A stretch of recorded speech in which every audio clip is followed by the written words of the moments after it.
Assalamualaikum warahmatullahi wabarakatuh.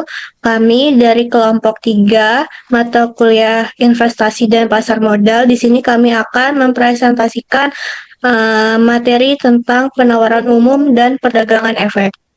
Sebelumnya, perkenalkan, nama saya Nasika Salsabila dengan NPM terakhir 071.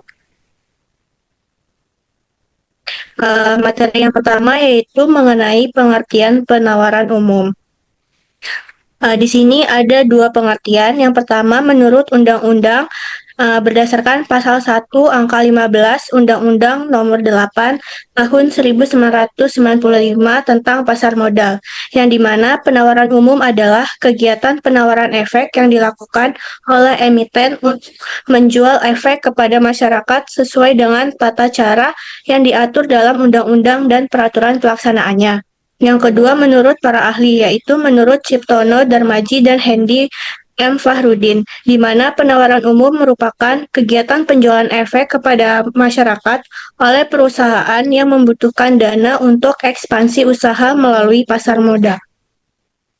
Nama saya Nadia Epi dengan NPM akhir 091. Selanjutnya, mekanisme penawaran umum hingga pencatatan saham di bursa.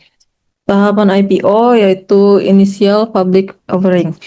Yang pertama, persiapan internal, yaitu melakukan RUPS, persetujuan go public dan perubahan menjadi TBK, menunjuk akuntan publik dan konsultan hukum, serta notaris dan BAE, menyiapkan laporan keuangan dan tata kelola perusahaan.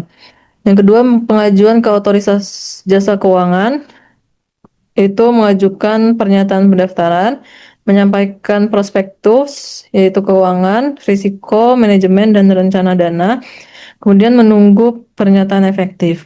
Lalu book building, penawaran awal, yaitu roadshow ke investor institusi, kemudian menentukan kisaran harga saham. Izin memperkenalkan diri, nama saya Angelin Tani Wijaya dengan NPM 2311031023. Yang selanjutnya, mekanisme penawaran umum hingga pencatatan saham di bursa. Tahapan IPO atau Initial Public Offering. Yang keempat, pernyataan efektif dan penawaran umum. OJK menyatakan efektif, saham ditawarkan di pasar perdana, dan proses pemesanan dan penjatahan. Yang kelima, pencatatan di Bursa Efek Indonesia, yaitu ada saham resmi dicatat atau listing. Yang selanjutnya, perusahaan menjadi TBK. Dan yang terakhir ada perdagangan saham sekunder, yaitu ada saham diperdagangkan bebas, harga ditentukan mekanisme pasar, dan wajib keterbukaan informasi berkala. Baik teman-teman, nama saya Raihan Rayadipa Delvi dengan NPM 2111031031033. Di bagian ini saya akan menjelaskan tentang jenis-jenis penawaran umum di pasar modal. Kalau kita bicara tentang penawaran umum, intinya adalah proses ketika perusahaan atau pihak tertentu itu menawarkan efek kepada masyarakat melalui pasar modal. Nah, bentuknya itu tidak cuma satu, tapi ada beberapa jenis. Kita mulai dari yang paling sering didengar dulu ya, yaitu IPO atau Initial Public Offering. Nah, jadi IPO ini adalah penawaran saham pertama kali ke publik. Jadi ketika sebuah perusahaan awalnya tertutup, lalu ingin menjadi perusahaan terbuka atau TBK, mereka harus menawarkan sahamnya ke masyarakat. Nah, setelah IPO atau go public, perusahaan tersebut resmi tercatat di BEI atau Bursa Efek Indonesia. Dan sahamnya itu bisa diperjualbelikan secara umum. Jadi singkatnya IPO ini adalah gerbang masuk perusahaan ke pasar modal. Seperti itu. Nah, yang selanjutnya ada penawaran umum atau right issue. Kalau IPO itu pertama kali, nah, right issue ini dilakukan oleh perusahaan yang sudah go public. Perusahaan ini menerbitkan saham baru, tapi yang diberi hak pertama untuk membeli saham adalah pemegang saham lama. Kenapa? Supaya kepemilikan mereka itu tidak terdilusi secara besar. Jadi, misalnya itu, kita sudah punya saham di suatu perusahaan. Nah, lalu perusahaan itu butuh tambahan dana. Kita akan diberi hak untuk membeli saham baru sesuai porsi kepemilikan kita. Biasanya ini dilakukan ya untuk menambah modal kerja atau restrukturisasi keuangan. Berikutnya ada penawaran umum, obligasi, dan sukuk. Kalau tadi kita bicara tentang saham, sekarang ini bentuknya surat utang, teman-teman. Obligasi atau instrumen utang konvensional ini. Sedangkan sukuk adalah versi syariahnya. Dalam hal ini, perusahaan atau pemerintah itu menerbitkan surat utang kepada investor. Investor akan mendapat imbal hasil berupa bunga untuk obligasi atau bagi hasil ujrah untuk sukuk ya bahasanya. Biasanya digunakan untuk pendanaan jangka panjang, pendanaan jangka menengah sampai dengan panjang. Jadi perbedaannya itu kalau dengan saham ya, kalau saham berarti kita memiliki bagian dari perusahaan, tapi kalau obligasi atau sukuk ini kita seperti meminjamkan dana kita. Nah, yang terakhir itu ada penawaran umum reksadana. Di sini di reksadana ini yang ditawarkan bukan saham perusahaan secara langsung, tapi unit penyertaan yang dikelola oleh manajer investasi ya. Unit penyertaan yang dikelola oleh manajer investasi. Dana dari investor akan dikumpulkan lalu diinvestasikan ke dalam berbagai portofolio seperti saham, obligasi, atau pasar uang. Nah, cocok untuk investor yang mungkin waktunya itu sedikit ya untuk terjun ke dalam dunia ini karena sudah dikelola secara profesional. Jadi bisa dibilang reksadana ini seperti investasi kolektif. Jadi kalau kita simpulkan itu masing-masing punya tujuan dan karakteristik yang berbeda-beda tergantung kebutuhan pendanaan dan profil investornya. Sekian penjelasan dari saya. Selanjutnya, saya serahkan kepada rekan saya. Perkenalkan, nama saya Aisyah Salsabila dengan NPM 076. Selanjutnya adalah pengertian perdagangan efek. Perdagangan efek merupakan aktivitas jual beli surat berharga di pasar modal sesuai peraturan yang berlaku, meliputi saham, obligasi, suku, reksadana, dan derivatif. Tujuannya adalah memindahkan dana dari investor kepada emiten. Nah, perannya adalah menciptakan likuiditas, efisiensi pasar, dan pembentukan harga wajar atau price discovery. Perkenalkan, saya Taskia Farka dengan NPM 2311031059. Nah, pada kesempatan kali ini saya akan menjelaskan pengertian perdagangan efek. Jadi, pengertian dari bursa efek itu sendiri adalah suatu lembaga yang menyediakan sistem untuk mempertemukan penawaran jual dan beli efek. Di Indonesia sendiri, bursa efek dijalankan di Indonesia secara teratur, wajar, dan juga efisien. Nah, peran dan fungsi bursa efek itu adalah menyediakan sarana perdagangan efek, kemudian menciptakan likuiditas pasar, kemudian membantu pembentukan harga wajar atau price discovery, dan meningkatkan transparansi serta perlindungan investor di bawah pengawasan OJK atau Otoritas Jasa Keuangan.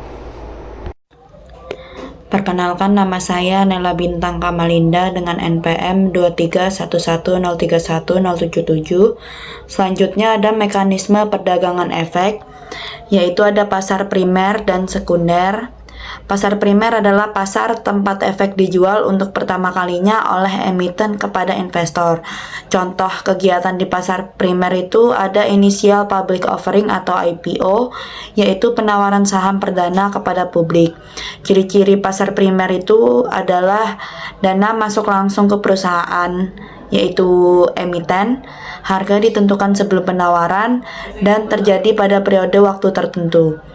Lalu pasar sekunder. Pasar sekunder adalah pasar tempat efek yang telah diterbitkan diperdagangkan kembali antar investor. Perbedaan utamanya itu kalau pasar primer itu transaksi antara emiten dan investor, sedangkan kalau pasar sekunder adalah transaksi antar investor. Sebelumnya, perkenalkan, nama saya Talita Nindya Salsabila dengan NPM 23110310075. Di sini saya akan melanjutkan slide mekanisme perdagangan efek. Yang kedua itu sistem perdagangan efek. Sistemnya ada dua. Yang pertama sistem lelang atau auction market. Nah, dalam sistem lelang ini harga terbentuk dari pertemuan penawaran jual dan beli yang dikumpulkan dalam satu sistem terpusat. Nah, menurut Franci Fabozzi dalam Capital Markets, sistem lelang itu adalah mekanisme perdagangan di mana pembeli dan penjual memasukkan order, lalu sistem mencocokkan berdasarkan prioritas harga dan waktu. Bursa modern termasuk Bursa Efek Indonesia menggunakan sistem elektronik berbasis order book. Lalu sistem yang kedua itu order driven market. Nah, order driven market ini adalah sistem di mana harga itu sepenuhnya ditentukan oleh interaksi order beli dan jual dari para pelaku pasar. Nah, menurut Jogianto Hartono, dalam sistem ini tuh tidak ada pihak khusus yang wajib menyediakan harga. Harga itu terbentuk secara alami melalui mekanisme permintaan dan penawaran. Nah, karakteristik dari sistem ini itu yang pertama menggunakan prinsip price time priority, terus transparansinya tinggi, dan harganya itu terbentuk secara kompetitif. Izin memperkenalkan diri, saya Kizzy Tabita William dengan NPM 231131042. Di sini saya akan melanjutkan pembahasan di poin 2.5 terkait mekanisme perdagangan efek. Saya akan masuk ke materi peran broker, investor, dan juga bursa. Nah, untuk broker sendiri, broker itu adalah penghubung atau perantara antara investor dan juga bursa. Jadi, investor ini tidak bisa langsung membeli atau menjual saham ke bursa, melainkan harus melalui broker atau perusahaan sekuritas. Nah, broker ini memiliki beberapa fungsi, seperti menyampaikan perintah beli atau jual dari investor ke bursa, menyediakan aplikasi atau sistem untuk transaksi, lalu memberikan informasi dan rekomendasi investasi. Jadi, intinya broker itu adalah penghubung antara investor dengan pasar saham. Nah, selanjutnya itu adalah investor. Jadi, investor ini adalah orang atau lembaga yang menanamkan dananya di saham atau instrumen efek lain dengan tujuan untuk mendapatkan keuntungan. Nah, investor ini juga memiliki beberapa peran atau fungsi, seperti menentukan saham apa yang ingin dibeli atau dijual, lalu menanggung risiko dari keputusan investasinya sendiri, dan juga investor ini bisa berupa individu atau perorangan maupun lembaga atau institusi. Jadi intinya investor ini adalah pemilik dana dan pengambil keputusan investasi. Nah, selanjutnya itu ada bursa efek. Jadi bursa efek ini adalah tempat terjadinya transaksi jual beli efek seperti saham. Nah, peran bursa efek ini adalah menyediakan sistem agar transaksi berjalan tertib dan aman, mengawasi aktivitas perdagangan yang terjadi, lalu menyediakan informasi harga dan volume transaksi, serta menetapkan dan menegakkan aturan perdagangan, dan juga memberi sanksi jika ada pelanggaran. Nah, di Indonesia sendiri, bursa ini dipegang oleh BEI atau Bursa Efek Indonesia. Jadi, sederhananya, bursa efek ini adalah pasarnya sekaligus pengatur agar perdagangan itu dapat berjalan adil dan tertib. Saya Elizabeth Gita Rosariana dengan NPM akhir 117. Di sini saya akan menjelaskan mengenai jenis-jenis efek yang diperdagangkan di pasar modal. Yang pertama ada saham. Saham merupakan bukti kepemilikan atas suatu perusahaan yang memberikan peluang dengan memperoleh dividen dan juga capital gain, namun tetap memiliki risiko yang tinggi karena dipengaruhi oleh kondisi pasar dan juga kinerja perusahaan. Kemudian yang kedua ada obligasi.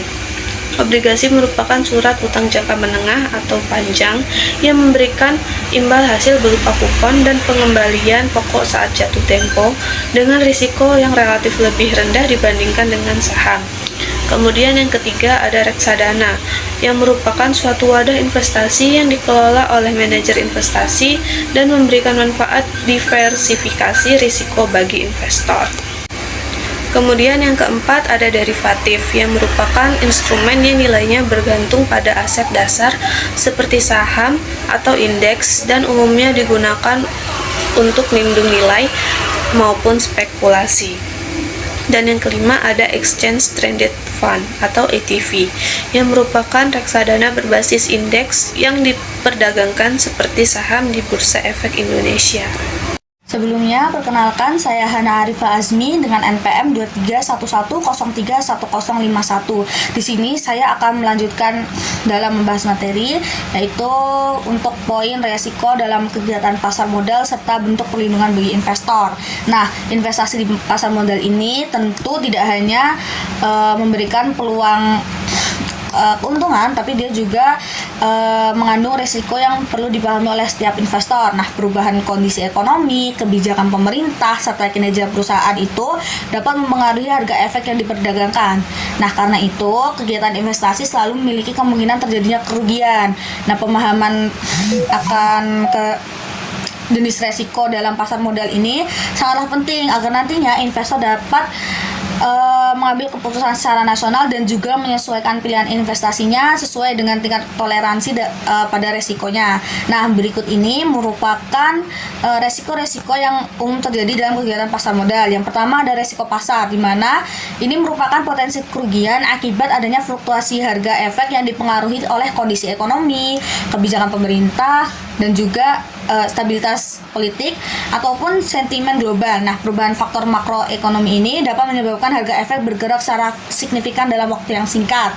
Yang kedua yaitu risiko likuiditas, di mana risiko likuiditas ini terjadi apabila investor mengalami kesulitan dalam menjual efeknya pada harga yang wajar karena minimnya permintaan di pasar.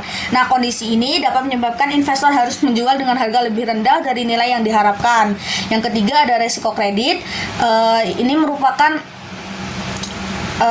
yang biasa terjadi pada instrumen utang, yaitu kemungkinan penerbit tidak mampu memenuhi kewajiban pembayaran pokok maupun bunga sesuai dengan perjanjian. Nah, risiko ini sangat berkaitan dengan kondisi keuangan dan reputasi dari penerbit saham atau perusahaan. Yang keempat atau yang terakhir yaitu risiko suku bunga dan risiko internal perusahaan. Nah, perubahan tingkat suku bunga dapat mempengaruhi nilai obligasi di pasar sekunder. Selain itu, risiko internal perusahaan seperti manajemen yang kurang efektif atau penurunan kinerja keuangan juga dapat menyebabkan turunnya harga efek. Nah, untuk perlindungan terhadap investor ini dilakukan melalui sistem regulasi dan pengawasan yang ketat. Di Indonesia sendiri, fungsi pengaturan dan pengawasan pasar modal dilaksanakan oleh Otoritas Jasa Keuangan atau OJK yang bertugas untuk memastikan kegiatan pasar modal berlangsung secara transparan, adil, dan juga teratur. Selain itu, prinsip keterbukaan informasi mewajibkan emiten menyampaikan laporan keuangan dan informasi material secara berkala agar investor dapat mengambil keputusan berdasarkan data yang akurat. Perlindungan juga didukung oleh keberadaan lembaga penunjang serta kustodian dan lembaga clearing yang menjamin keamanan penyimpanan serta penyelesaian transaksi efek. Di samping perlindungan institusional, investor dan di samping perlindungan institusional, investor juga dianjurkan untuk menerapkan strategi diversifikasi dan analisis resiko sebagai bentuk perlindungan mandiri dalam kegiatan investasi di pasar modal. Perkenalkan, nama saya Salsa Nabila Chandra dengan NPM 2311031060. Di sini saya akan membacakan hasil kesimpulan dari materi kali ini. Kesimpulannya yaitu, penawaran umum merupakan mekanisme penting bagi perusahaan untuk memperoleh pendanaan dari masyarakat melalui penerbitan efek yang diatur dalam Undang-Undang Nomor 8 Tahun 1995 tentang pasar modal guna menjamin keteraturan, transparansi, dan pelindungan investor. Proses penawaran umum ini dilaksanakan secara terstruktur dan diawasi ketat, mulai dari persiapan internal perusahaan, pengajuan pernyataan pendaftaran kepada OJK, hingga pencatatan saham di BEI, demi terciptanya pasar yang wajar, teratur, dan efisien. Nah, perdagangan efek di pasar modal ini berperan penting dalam menyediakan likuiditas, membentuk harga yang mencerminkan kondisi pasar, serta menyalurkan dana dari pihak yang kelebihan dana kepada pihak yang membutuhkan. Meskipun tersedia berbagai instrumen investasi dengan karakteristik risiko dan imbal hasil yang berbeda, kegiatan pasar modal ini tetap mengandung berbagai risiko sehingga pelindungan investor melalui regulasi, keterbukaan informasi, dan pengawasan menjadi hal yang sangat penting untuk menjaga kepercayaan masyarakat. Selanjutnya, saran dari kami yaitu investor disarankan meningkatkan pemahaman mengenai mekanisme pasar modal, jenis efek, dan risiko investasi agar dapat mengambil keputusan yang rasional. Emiten perlu konsisten menerapkan keterbukaan informasi dan tata kelola perusahaan yang baik. Sementara pengawasan dan edukasi oleh OJK dan BEI perlu terus diperkuat guna mewujudkan pasar modal yang transparan, efisien, dan melindungi investor. Sekian presentasi dari kelompok kami, kurang lebihnya mohon maaf. Wassalamualaikum warahmatullahi wabarakatuh.